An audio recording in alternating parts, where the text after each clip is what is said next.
Atos, capítulo de número 27, versículo 40, diz assim: E levantando as âncoras, deixaram-no ir ao mar, largando também as amarras do leme, e alçando a vela maior ao vento, dirigiram-se para a praia. Dando, porém, num lugar de 2 mares, encalharam ali o navio, e fixa a proa ficou imóvel, mas a polpa abria-se com a força das ondas. Fecha sua Bíblia, fecha os seus olhos e oremos. Meu Deus e meu Pai, nós agradecemos a Ti, porque até aqui o Senhor, com a Tua mão, com a Tua bondade, com a Tua graça, com a Tua misericórdia, tem nos sustentado, nos alcançado, nos livrado daquilo que não podemos nos livrar. Cremos que o Senhor tem nos provido, ó Pai, com mais do que merecemos por causa da Tua graça, da Tua bondade, da Tua misericórdia e da Tua fidelidade. Pedimos, ó Pai, em nome do Senhor Jesus, que o Senhor libere sobre nós graça, misericórdia sobre nós essa noite, para que possamos receber daquilo que o Senhor tem preparado para nós, que possamos voltar para as nossas casas melhores do que entramos, que a Tua palavra possa produzir em nós o fruto para o qual ela foi enviada. Pedimos que o Senhor repreenda e frustre contra nossas vidas, contra o nosso país, contra a nossa nação, contra a nossa casa, contra a nossa igreja, todos os planos do maligno, e que a Tua vontade prevaleça sobre tudo e sobre todos. E nós concordamos que o Senhor reine sobre o Brasil e que venha o Teu reino sobre as nossas vidas, sobre as nossas casas, sobre tudo aquilo que temos e somos. Pedimos que nessa noite o Senhor venha inspirar a Tua palavra e abrir o coração dos Teus filhos, para que eles possam sair daqui melhores do que entraram. É o que nós pedimos, crendo que o Senhor fará. Agradecemos em nome do Pai, do Filho e do Espírito Santo de Deus. Se você crê nisso, diga amém, Jesus. O apóstolo Paulo, ele estava preso com destino a Roma. Ele foi preso em Jerusalém e estava indo rumo à cidade de Roma. E a Bíblia diz que quando eles já estavam bem perto daquilo que era o lugar para onde ele tinha que ir, o barco no qual ele estava, ele ficou preso. Ele chegou num lugar onde ele estava entre 2 mares. E quando você se encontra entre 2 mares, trazendo isso para o dia a dia, trazendo isso para a nossa vida, representa uma pessoa que a vida dela é uma vida de indecisão. A vida dela é uma vida de incerteza. Ela não sabe o que ela quer para a vida dela. Ela não sabe qual reputação ela deseja conquistar. Ela não sabe de que maneira ela quer ganhar o seu dinheiro. Ela não sabe com quem ela quer se relacionar. Ela não tem uma vida resolvida, tanto diante dos homens como diante de Deus. É uma pessoa que ali está entre 2 mares, mas em muitas situações da vida, tem pessoas que estão em cima do muro. Ela está entre 2 lados. E isso é uma situação muito triste. Por quê? Porque quando uma pessoa ela não tem a decisão tomada, acontece com ela 2 coisas que está escrito nesse texto. A primeira, ela fica imóvel. A palavra imóvel aqui, fala do barco de Paulo que estava ali, parado nas pedras, parado ali, sem saber para que lado ir. Então tem muita gente que ela não sabe por que passa ano, entra ano e sai ano, e a vida dela está imóvel. E muitas vezes a resposta é porque ela está sempre tomando a decisão errada, ou então simplesmente não tomando uma decisão que define o caminho certo. Ela fica parada entre 2 caminhos. Você vê ela na igreja sempre, mas você não pode perguntar para ela dizer assim, você é um crente? Não. Ela não tem uma resposta assim boa para dar, uma resposta com a boca boa, com a boca cheia, sou crente, sou batizado, estou buscando o reino de Deus, estou buscando melhorar, estou ali firme. Tem muita gente que a resposta dele para essa pergunta não pode ser um sim bem redondo, um sim, como Jesus disse, sim, sim e não, não. Por quê? Porque ela tem uma simpatia pela casa de Deus, ela tem uma simpatia pela obra de Deus, ela tem uma simpatia pelos louvores, ela que eu estou falando na pessoa, né? Não estou falando de nenhum tipo de pessoa, não. A pessoa ela tem esse sentimento de gostar de ir, mas tudo aquilo que a carne dela deseja, todas as propostas que o diabo também costuma trazer, porque isso que nós estamos fazendo aqui é uma proposta de Deus, porque Deus ele propôs a redenção em Cristo Jesus, então ela tem que ser pregada. E geralmente onde isso acontece é na igreja. E a pessoa ela tem um coração inclinado para aquilo. Você pergunta para ela se Jesus é o Senhor na vida dela, ela diz, é. Você fala para ela confessar Jesus, ela confessa. Se você chamar ela para ir num culto, ela vai. Mas toda vez que ela também é chamada para ir para um outro lugar, que é contrário aos típicos lugares que tem as pessoas que vão nos cultos, ela também vai. Ou seja, o coração dela é indefinido. O coração dela está como esse barco entre 2 mares. E quando uma pessoa tem o seu coração, a sua vida indefinida entre dois mares, o que acontece com ela é que entra ano e sai ano, e ela está imóvel. E o problema não é só ficar imóvel, porque ela fica com a vida travada. Ela fica com a vida que não avança naquilo que Deus tem para ela, e ela também não desfruta de tudo aquilo que o mundo pode desfrutar, pode dar para ela. Ela fica travada. É o que Jesus chama lá em Apocalipse, capítulo 3, de uma pessoa que não é morna e ela não é fria. Ela está ali, ela não é quente nem é fria, ela é morna, ou seja, ela está no meio do caminho. Ela não decide servir a Deus, mas ela também não tem coragem de falar assim, não, eu vou entregar a vida para o diabo. Ela não tem coragem de falar assim, não, eu vou servir a Deus de coração sincero e abandonar o mundo, mas ela também não tem coragem de falar assim, eu vou abandonar a igreja, não vou mais na igreja e vou servir o mundo. Ela não tem coragem de tomar uma posição. Por quê? Porque é confortável para ela ficar entre dois mares. E o que acontece com uma pessoa dessa é que entra ano e sai ano, a vida dela não avança. A vida dela não vai para frente. Ela não recebe nada novo da parte de Deus e ela nem cresce nas coisas naturais também. E o mais interessante é que a Bíblia diz que o barco se abria com a força das ondas. Ou seja, aquela pessoa ela era açoitada pelas ondas. Tem muita gente que ela não se posiciona na vida dela diante de Deus. Ela não se posiciona longe de Deus. E por causa disso, porque ela tem uma inclinação por Deus, ela é açoitada, ela é atacada pelo diabo. Porque ela vai na igreja, ela confessa Jesus, ela declara que Deus te abençoe. Quando ela vai viajar, ela fala que Deus me guarde. Quando dá certo, ela diz graças a Deus. Então ela tem Deus na vida dela. Só que na hora que o pecado bate a porta, ela também está com o coração aberto. E o que acontece? Porque ela é inclinada para Deus, o diabo ataca ela. Mas como ela também tem uma inclinação para as coisas do mundo, que são as coisas do diabo, Deus também vai açoitar ela. Porque já que ela confessa, já que ela declara, já que ela abre a boca para dizer que Jesus é sobre a vida dela, Jesus diz em Romanos capítulo 12, versículo 5, que Deus açoita a todo aquele que ele ama e aquele que ele recebe por filho. Então você já pensou uma pessoa que ela está num lugar onde ela é atacada pelo diabo, porque o diabo vê ela como uma opositora, afinal ela confessa a Deus, ela declara a Deus, ela diz Deus abençoe, Deus obrigado, e ora e vai na igreja de vez em quando. Então o diabo vê nela uma pessoa para atacar. Mas, ao mesmo tempo, ela faz muitas das vontades do diabo, e por isso Deus, como ela confessa o nome dele, então Deus tem que açoitá-la. E ela fica como esse barco, parado, imóvel, com a vida estática, sendo açoitada de um lado do outro. Ela não tem nem a proteção de Deus para falar assim, eu posso contar com a proteção de Deus, e ela também não tem a ousadia, que bom que ela não tem, a ousadia de fazer o pacto, né, de se entregar ao diabo de uma vez. Por quê? Porque é confortável para ela ficar no meio do caminho. E a vontade de Deus para você que está ouvindo aqui pelo Facebook ao vivo, e você que está assistindo gravado pelo YouTube, e você que está aqui presente, é que você não fique em cima do muro e que você nem escolha se entregar ao mundo, se entregar ao pecado. A Bíblia diz que está diante de nós a bênção e a maldição, a vida e a morte. E Jesus, o Senhor, nos aconselha, escolhe, pois, a vida. Escolhe, pois, a bênção. Escolhe, pois, o compromisso com Deus. Porque quando você não escolhe, você fica parado entre dois caminhos. Você fica parado entre duas decisões. Você fica parado e não decide o que Deus ele tem para você, não desfruta do que Deus tem para a sua vida. E por causa disso, você fica parado.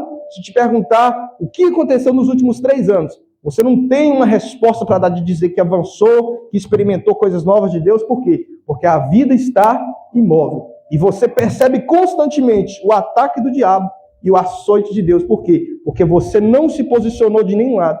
Pastor, eu quero parar num lugar onde eu não vou sofrer. A Bíblia diz que se você escolher servir Jesus de coração inteiro, você vai ser atacado pelo diabo. Mas a Bíblia diz que maior é Deus do que está em nós, do que aquele que está no mundo. Então não tem uma vida sem sofrimento. Os cristãos, se eles aceitarem Jesus e forem salvos, acredite, de toda maneira, em algum momento, ele pode ser rico. Deus vai providenciar para que ele tenha algum tipo de tribulação. Porque a Bíblia diz em Atos capítulo 14, versículo 22, que importa, que é necessário que por meio de muitas tribulações, nós, depois que fomos salvos, venhamos entrar no reino de Deus.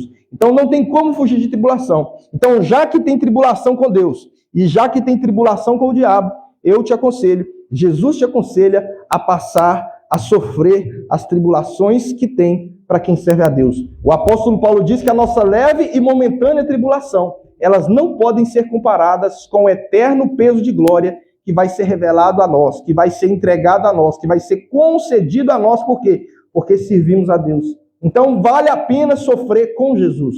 Vale a pena sofrer por ser crente. Vale a pena sofrer por ser fiel. É melhor você ser enganado do que enganar. É melhor você ser trapaceado do que trapacear. É melhor você ser alguém para quem eles mentiram do que você ser a pessoa que mentiu. É melhor você ser a pessoa traída do que a pessoa que traiu. Porque se você escolher servir Jesus, vai acontecer todas essas coisas com você, seja nas amizades, nos relacionamentos, em algum momento.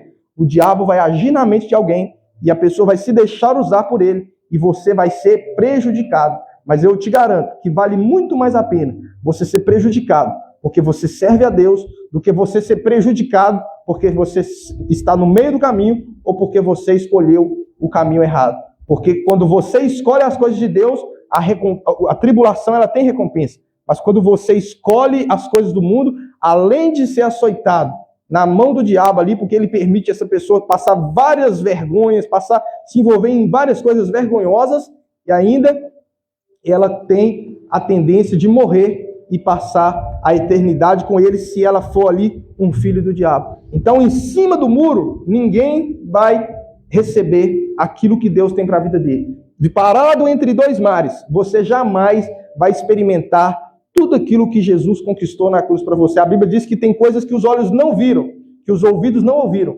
e jamais entrou no coração do homem, que é aquilo que Deus tem preparado para aqueles que o amam. Quem é que o ama? É aquele que não fica entre dois mares, é aquele que não fica em cima do muro, é aquele que não tem a sua vida dividida entre dois pensamentos. Ele sabe o que ele quer para a vida dele. Ele sabe que ele tem uma pessoa que é a pessoa com quem ele casou. Está fixo na mente dele, está claro. Ela sabe que é uma pessoa solteira. Quem é solteiro, como eu falei aqui na quinta, deve viver uma vida de solteiro. Quem é casado deve viver uma vida de casado. Quem é pobre deve viver uma vida dentro da possibilidade, dentro do melhor possível, mas sabendo que é uma pessoa pobre. Quem é rico, a pessoa que ganha 5 mil, ela deve viver como uma pessoa que ganha 5 mil. Por quê? Porque quando isso não está definido, quando você não vive de acordo com a sua realidade, você vive uma vida falsa. Você vive uma vida que não condiz com a verdade.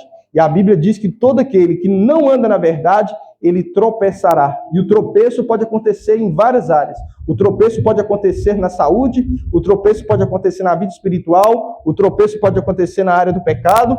Todos esses problemas estão no caminho de uma pessoa que escolhe andar fora da verdade. Agora, Jesus disse que quando você anda na verdade, você anda na luz da palavra dele. E o Senhor Jesus é aquele que ilumina o seu caminho. Quando você tem uma decisão para tomar, ele te mostra qual é o melhor caminho. Quando você recebe uma proposta, ele põe no seu coração se você deve aceitar ou não. Agora, quando você rejeita essa palavra que está sendo pregada hoje, quando você escolhe não tomar uma decisão, não tomar uma posição diante de Deus, você perde tudo aquilo que Deus tem preparado. Você não vive o que Deus tem para você e também vive uma vida limitada. Existe uma palavra que é a palavra medíocre. Fala comigo assim, medíocre.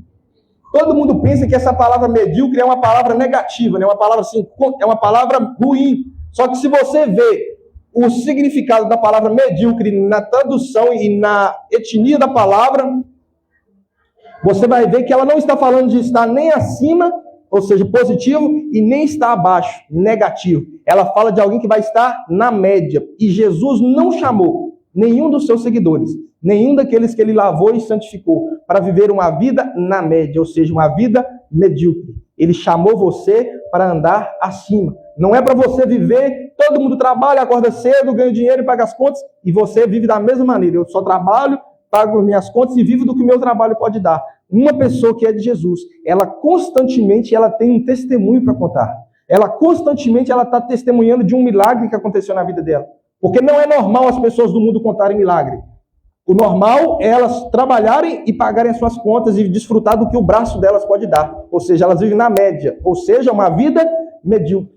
Agora, uma pessoa que escolhe servir Jesus, ela vai ter tribulações, ela vai ter lutas, ela vai passar lutas nessa vida, mas ela vai estar sempre experimentando algo que é acima da média. Ela vai estar sempre experimentando algo que a multidão não experimenta. Ela vai estar sempre experimentando algo que uma pessoa que está entre dois mares não experimenta. E muito menos aqueles que escolheram afastar-se completamente da presença dele. Então que você nessa noite possa decidir no seu coração se posicionar, que você possa definir no seu coração que as pessoas, com o tempo que forem te conhecendo, elas vão olhar para você e a primeira lembrança que elas vão ter é de que você é um servo e uma serva de Deus, de que você é um homem e uma mulher de Deus, que você é um jovem que é cristão, que a sua marca registrada seja essa, que a sua fama seja essa, que a sua reputação principal seja de que você é uma pessoa que não está parado entre dois caminhos, que não está parado entre dois mares, que não está em cima do muro, mas que tomou a decisão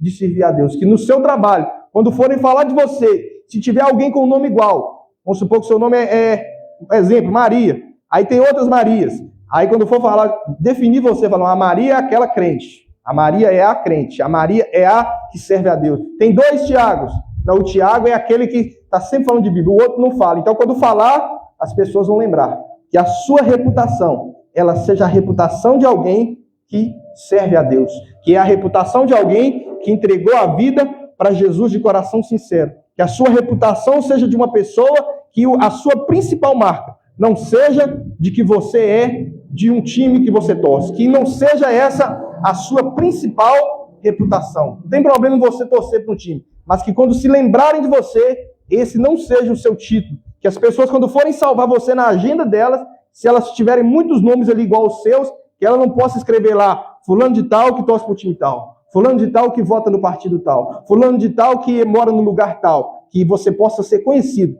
por ser um servo de Deus. Uma vez, eu estava conversando com um amigo meu no WhatsApp, e ele mandou um print para mim de alguma coisa que ele queria me mostrar. E aí, quando ele te manda o print da conversa, lá em cima está o seu nome, do jeito que a pessoa salvou. E ele tinha salvado, isso foi em 2018, 2019. E eu fiquei muito satisfeito na época que ele colocou assim, e olha que meu nome não é um nome comum, ele poderia ter colocado só o meu nome, que provavelmente ele não conhecia outras pessoas que tinham aquele nome. Mas ele salvou o meu nome lá assim, Richelme do Reino, que eu ficava falando com ele da teologia, que eu acredito do Reino, então ele salvou meu nome lá. O que fez ele lembrar de mim foi que quando eu conversava com ele, eu falava do Reino. Eu não falava com ele de pornografia, eu não falava com ele de futebol, talvez até falava, mas o que ficou marcado, o que ficou registrado, o que ficou ali firme na mente dele, o que na hora de escolher como que ele ia salvar meu nome, ele escolheu salvar com algo que ele lembrou mais, algo que ele me associou melhor. Então, que quando as pessoas forem lembrar de você, elas podem até saber qual é o seu partido político, qual é o seu candidato, qual é o time que você torce, o lugar que você mora, o seu temperamento, mas que a sua marca principal seja de uma pessoa que não está entre dois caminhos. Que elas possam associar você a Jesus rapidamente. Que elas não, se você não seja aquela pessoa 007 que estuda no lugar, trabalha no lugar e depois de 5 anos, depois de um ano, a pessoa, não sabia que você era crente, não. Você ficou com a pessoa 1 ano e ela não soube que você era crente. Você ficou com a pessoa 6 meses e ela nem sabia que você ia na igreja. Que a sua vida espiritual, que a sua fé em Jesus, que o seu desejo, aliás, a sua gratidão de que vai morar no céu e o seu desejo de herdar o reino de Deus possam ser conhecidos pelas suas palavras. A Bíblia diz que a boca fala do que está cheio o coração. Diga assim, a boca fala, diga mais forte, diga, a boca fala do que está cheio o coração. E a partir disso aí, a sua fama vai sendo construída, a sua reputação vai sendo feita, e as pessoas vão se lembrando, fulano de tal fala disso, então o coração dele está cheio disso. A vida dele é sobre isso. A vida dele não é só isso. Jesus não disse buscai apenas, Jesus disse buscai em primeiro lugar o reino de Deus. E as outras coisas vos serão acrescentadas. Ou seja, quais coisas que vão ser acrescentadas? Uma delas é que você não vai ficar imóvel. Uma delas é que você não vai ficar sendo açoitado de todo lado. Você só vai ser atacado pelo diabo porque você escolheu o lado certo. Mas você vai estar no colo de Deus. Você vai estar na mão de Deus. Você vai estar recebendo os cuidados de Deus. Você vai estar cercado pelos anjos de Deus. E Deus só vai te açoitar quando você, mesmo na presença dele, cometer um erro. Para você não permanecer no erro, Deus vai permitir um açoite, Deus vai permitir uma disciplina, mas até nessa disciplina, é uma disciplina de amor. Porque quando um pai açoita um filho pequeno, geralmente ele o faz porque ele ama o filho. Então é muito bom você ser açoitado por Deus e na presença de Deus. Porque uma coisa é você ser um filho de Deus, que está no meio do caminho, entre dois caminhos ali, não se posiciona firmemente, e aí você recebe um açoite, e o açoite que é aquele que mesmo a gente na presença firme, a gente erra em palavras, pensamentos e atitudes, e Deus nos açoita ali na presença dele, que é você firme, você buscando, você apenas tropeçou. Mas a Bíblia diz que o justo tropeçará, mas Deus o levantará 7 vezes. É lógico que os 7 vezes ali, ele é simbólico, porque Deus nos levanta muito mais do que 7 vezes. Quem aqui já pecou no mínimo 7 vezes na vida, diga eu. E Deus já te levantou, sim ou não? Então esses 7 vezes ali não é para você falar, é só 7. Nossa, eu peguei 6, tá faltando a última, tem mais um aí, Deus. Não, é você saber. O número 7 ali é o número da perfeição. Então está falando de perdão de Deus associado à perfeição. Está dizendo que o perdão de Deus é perfeito. É aquele perdão que esquece, que joga no mar do esquecimento e te levanta para você não cair mais no que depender dele. Pode ser que você caia? Pode. Mas ele já está no coração dele, com o desejo de te levantar novamente. Se você puder agora, fica de joelho no seu lugar. Olá, graça e paz. Aqui é o pastor Cristiano. Você acabou de assistir mais uma ministração da Palavra de Deus aqui no Ministério de Restauração Rei Jesus. Quero agradecer pela sua audiência, pela sua participação e te convidar a se inscrever neste canal, curtir e compartilhar esse vídeo e deixar aqui o seu comentário. Na descrição desse vídeo tem um número de WhatsApp, no qual você pode entrar em contato conosco para ser adicionado a uma lista de transmissão para receber todas as nossas mensagens direto no seu telefone. Que você possa também usar esse número de WhatsApp, se você desejar, para abençoar financeiramente este ministério através do Pix. Que Deus abençoe a sua vida, a sua casa e toda a sua família.